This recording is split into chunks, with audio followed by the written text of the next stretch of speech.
Isang pinagpalang araw sa inyong lahat. Tayo po'y magninilay sa salita ng Diyos, ang pinagmumulan ng awa ng ating buhay, ang salitawa. Today, my dear brothers and sisters, we are celebrating on this Sunday the feast of the dedication of the Lateran Basilica. This is the Cathedral Church of the Holy Father, our Pope, and as inscribed at the doorpost of this basilica, it says there that this is the mother and head of all churches in the city and in the world. And so, this cathedral, this basilica, symbolizes the seat of the Diocese of Rome, and the head of it is the bishop of it, no other less than our Holy Father, the Pope. Ano po ang pinagdiriwang natin sa linggong ito? Hindi po yung structure, yung building, but the dedication of this building would mean that the church belongs to God and it is owned by God. And so this Sunday, we would try to look and reflect into our identity as the church.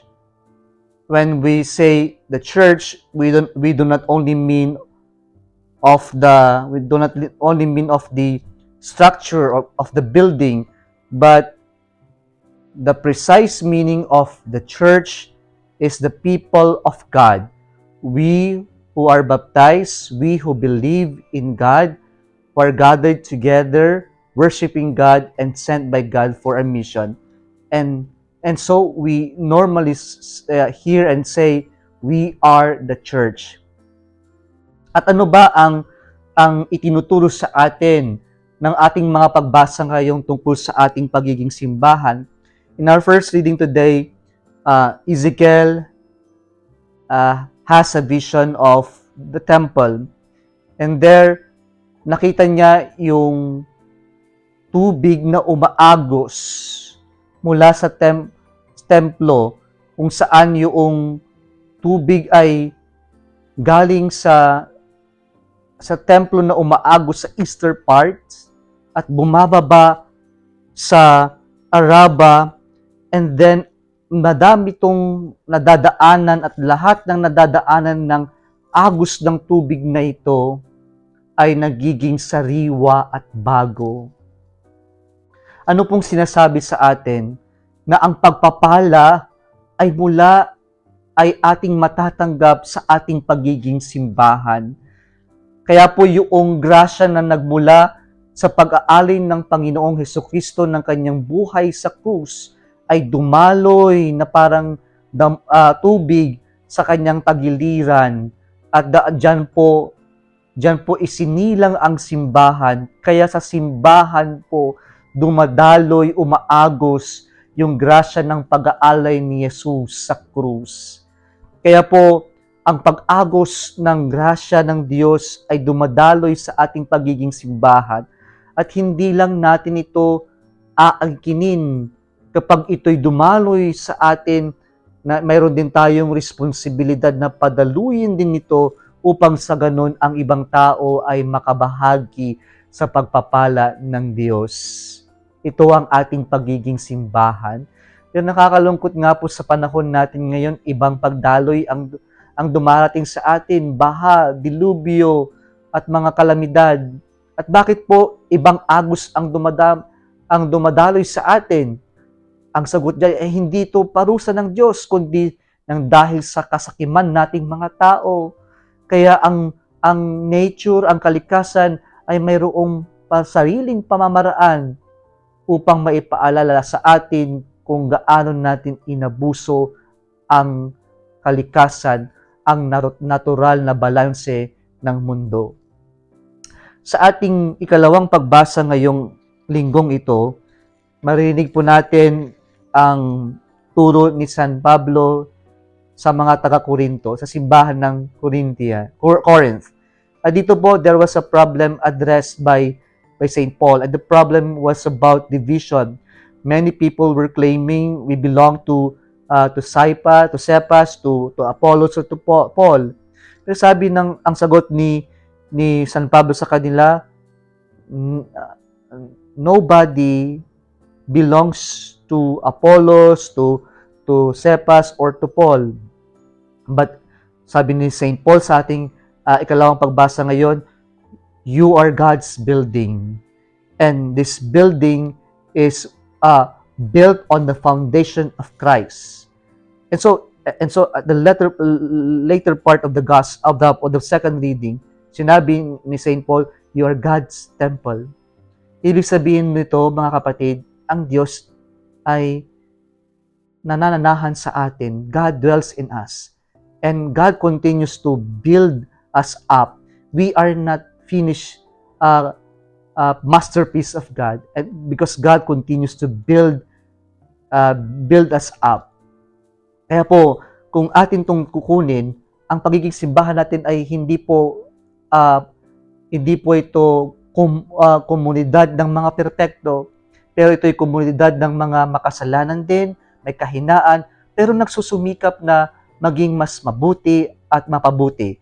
And so, if we understand our being church as imperfect church, or we have imperfect members of this church, then we would not easily criticize, judge other people. We will begin to understand and be more loving towards other people, with our brothers and sisters.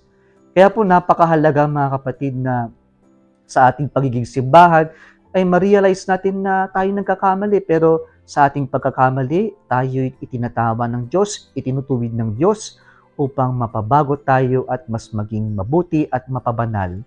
Hindi pa tapos ang Diyos sa atin. Kaya kung nagkamali man tayo, let us have the courage and hope to embrace the forgiveness of God. At ganoon din sana po yung ating tingin sa bawat isa bilang isang simbahan. Ang panghuli po sa ating ebanghelyo ngayon, narinig natin ang kilalang cleansing of the temple, kung saan si Jesus ay nagpunta sa Jerusalem to celebrate the Passover. And when he entered the temple, he was shocked to witness how the holy place of God, the house of God, was abused by people. And so, in his anger, he made a whip made of cord, and he overturned the tables of the money changers, and he drove them away. Okay? Pinalayas ni Jesus. Galit ang Panginoon. At bakit galit ang Panginoon? Kasi may hindi magandang nangyayari. At yung galit na yan ay para itama ang mali. Kaya hindi masama ang magalit sa kasamaan, sa kasakiman. Kung mayroong maling nangyayari, masamang nangyayari, magalit tayo sa kasalanan, hindi sa kapatid natin na nagkakasala, pero sa kasamaan na nangyayari, sapagkat yung galit na yan ay nangangahulugan na hindi natin wine-welcome ang kasamaan. We only welcome what is good, what is true. Yun dapat yung ating matutunan sa ating Panginoon. At ganito ang Panginoon, nagalit kasi mayroong pang-aabuso na yung tahanan ng Ama na banal ay binaboy, binastos. And so the Jews now were angry at Jesus and said, bakit mo ginagawa ito? At sabi ng Panginoong Jesus, destroy this temple, in 3 days I will build this temple. Sabi ng mga tao, hangal ka ba? 46 years na yan tinatayo at di pa natatapos? Sabi mong 3 days lang? And Jesus, according to our gospel reading today, he was referring to his body as the temple.